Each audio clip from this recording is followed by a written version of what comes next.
Hello family and welcome back. Here's another interesting tutorial on how to cut and sew these lovely shirt dress with coil and puff sleeves. Kindly don't forget to subscribe if it's your first time here. Also like and leave a comment in the comment section. So guys, these are the materials I'll be using in making the dress. This navy blue on underbust part, which is about half yards. This second one is about 1 3/4 yards, which I'll use on the remaining part including sleeves and collar. Then lastly, a gum stay to be used on button band area and collar for reinforcement purposes.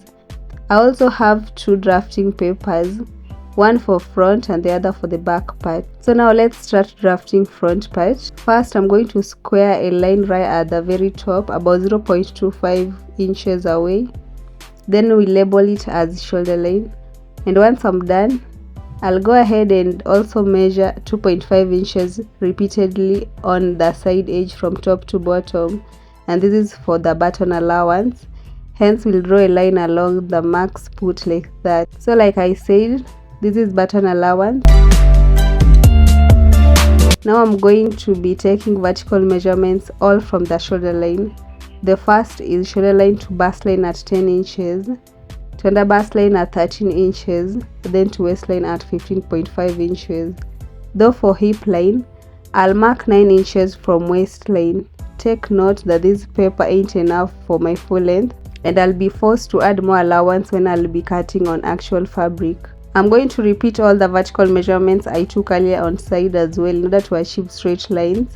Then I'll go ahead and square out horizontal lines across. After that, we'll label each of the lines as bust line, under bust line, waistline, and hip line. Next is drawing of normal neckline, and I'll use 3 inches neck depth by 3 inches neck width. From there, I'll draw round neckline using a French curve ruler. And that being so, I'll also measure half shoulder measurement on shoulder line at 7 inches. These include 0.5 inches stitching allowance. I'm measuring from center front, keep that in mind. Further on, I'll go down by 1 inch for shoulder slope, then align like that from neck width down to the mark. When done, I'll find armhole depth using the formula on screen. I found 7.5, which is what I'll mark from shoulder slope. So it's on the mark where I'll square a line across indicating chest line, and I'll label. If you can recall, I measured 7 inches on shoulder line earlier. Let's also carry it forward to chest line. That's the new drawn line. This only helps in drawing a straight vertical line like I'm doing. Again, from center front, we'll measure quarter bar circumference on chest line. Find armhole depth midpoint and mark. Go in by 0.5 inches from that exact mark. Then use a curve ruler to draw a nice armhole curve. From there, I'll take quarter waist circumference and mark it on waistline, that is at 6.5 inches plus 1.5 inches stitching allowance. I'll add 1.5 inches allowance also on bust line. And moving forward, we'll also mark quarter hip circumference on hip line plus 1.5 inches stitching allowance. Since I'm done putting in body measurements, I'll go in with a straight ruler first to finish bodice outline, then use hip curve ruler in drawing hip curve. Next, we'll measure 0.5 inches from center front line, from where I'm going to draw a line top to bottom. This is now half the button band, and to complete it, we'll draw second line on side, top to bottom again. I'm using these rulers width since it's 1.2 inches. Then later we label it as button band. I'll be folding in the rest of allowance remaining from the second line like that. And that being so, I want to measure 1 inch down from bust line right there. Then I'll use a curve ruler to draw a tiny curve in that manner. Also, we'll measure 3 inches on skirt outline from waistline. Given these points, we'll draw a line from the mark down to the hip line diagonally. And to make underbust part complete, we'll draw lines at the top and bottom. I'll be using that navy blue fabric on this area you see me shade. Another key point is measuring bust span on underbust line, and I'll mark. Also, I'll find shoulder midpoint up here, and I'll join the two marks with a line like that. It's now time to cut. First I'm cutting out under bust piece, then yoke afterwards. I'm going to slash through yoke piece also before I proceed to cutting of skirt part. And like I said, this paper ain't enough, so you'll be forced to add some allowance when I'll be tracing on actual fabric, because this weight will be too short. This is what we've got for front part. Very fast I'm going to be drafting back part on this other piece of pattern paper with horizontal lines drawn on it. Difference this time is 1 inch deck depth by 3. Also the armhole curve doesn't curve inwards like fronts. Keeping all that in mind, I'll go ahead and mark quarter waist circumference on waistline plus 1.5 inches stitching allowance. I'll add 1.5 inches stitching allowance also on chest line. And moving to hip line, we'll do the same. Put in quarter hip measurement plus 1.5 inches stitching allowance. Thereafter, we'll finish back part outline in that manner.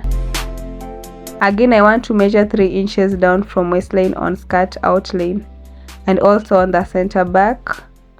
After it, we'll square a straight line. This time under bust part starts from under bust line, so this whole area is to be cut out and the navy blue piece of fabric will be used here. Let's now cut out under bust piece, yoke part, and lastly the skirt part in that order. Here I'm trying to spread front yoke part on another piece of paper with 1.5 inches. We'll go ahead and tape it down, then cut later.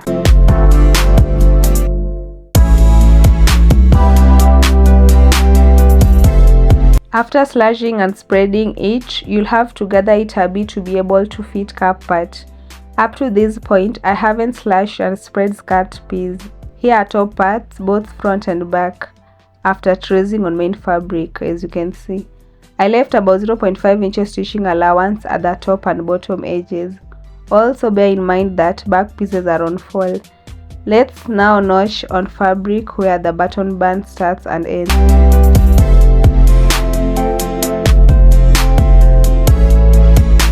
I said earlier that I was gonna slash and spread skirt parts on fabric since I don't have enough pattern paper to spread it on. This is skirt back piece. I did also mention that I was to add some inches at the bottom since this weight would be too short. That's why you see me measure from waistline at 18 inches to full length of 36 inches.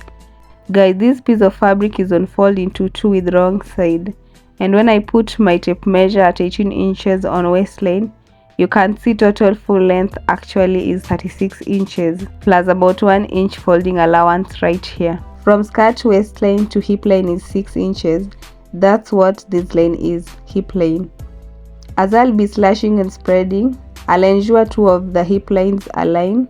This is me drawing lines on the pattern paper from where I'm supposed to be slashing from. But before I do that, I'll label each section as 1 to 8. After that, I'll cut out each section from first to the last.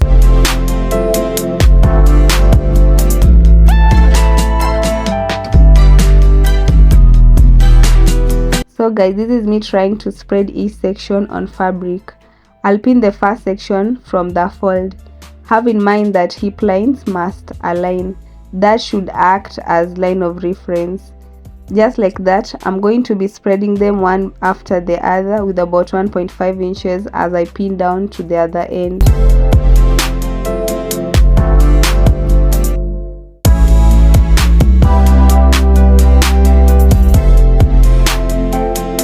I'm done spreading. Here is what we've got. After removing pins, what you do is gathering it so that it fits on under bust piece. I've gone ahead and slashed skirt front piece off camera. What I'll do now is just to arrange them as I spread with about 1.5 inches. Keep in mind that it's hip line that guides you as you arrange.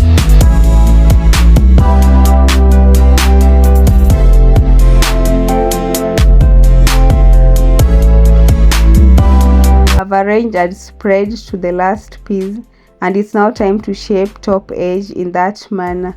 We'll measure first 0.5 inches throughout before drawing line from where I'll cut.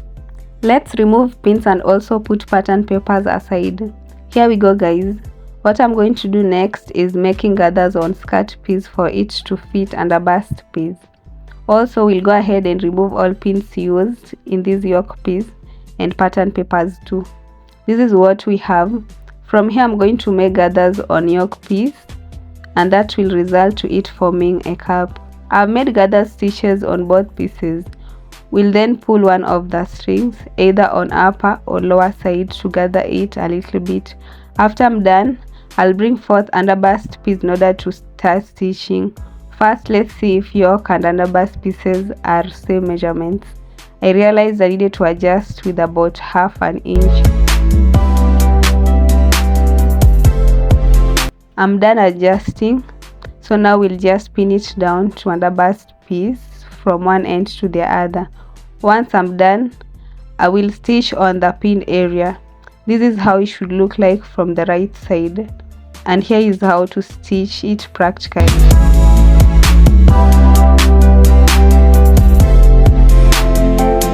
After stitching, ensure you notch right at the corner. It came out neatly finished, so we'll repeat the same process on the other piece. I'm done stitching both sides, and it's now time to attach it to skirt piece 2. Because of the button band, I leave about 0.5 inches allowance. So now we'll make gather stitches again from the mark all the way to the end. You see, I forgot to shape side edge. I'll quickly do that before I can gather it to the required measurement. Guys, I'm done making gathers on the pieces. I'm going to now join them to top pieces from Basque Waistline. First, let's pin down. Thereafter, we'll head over to sewing machine in order to stitch on pin area.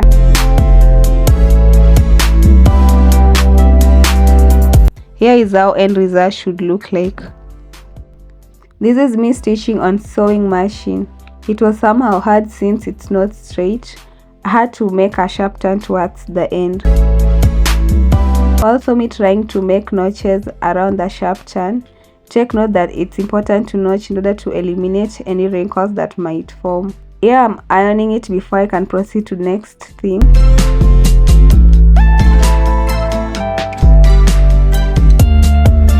So guys, it's starting to look like a dress. I've made button band visible, these two lines you see. Since it's already drawn on one of the pieces, I'm going to just paste it on the other one by doing this. First, ensuring they're well aligned. Secondly, I'll tap like that. This is how you easily draw lines on the other piece without measuring again. I'm done pasting it on the other piece. I'm sure you can see lines visible. That being so, let's cut gum stay band to be ironed on button band, whereby I'll use these rulers width again. This is it. You need to fold each into 2 like this. Then of course I'm going to pin down. Having pinned it down, I'll draw 2 lines on each. I'm saying 2 lines because I'll iron gum stay twice on the band in order to have a very stiff button band. Here I'm cutting out a long drawn lines. These are the gum stay bands, and I'm going to show you how to effectively iron them on fabric. With enough heat, I'm ironing shiny part on fabric between the 2 lines drawn on fabric earlier. First one is done. So here's the second piece. I said I needed it very stiff. That's why I'm ironing the second one. And with that guys, we'll fold in rest of allowance as I iron it too from top to bottom.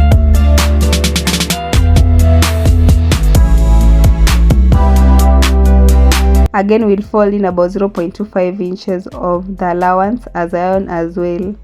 This will result to a neat finish. I did the same on the other piece, and here is what we've got, though not yet done. To finish it up, I'll make 2 stitches on the bands. I'm done stitching on bands. From here, I'll pin down bands in this manner as I ensure under bands are well aligned from top to bottom.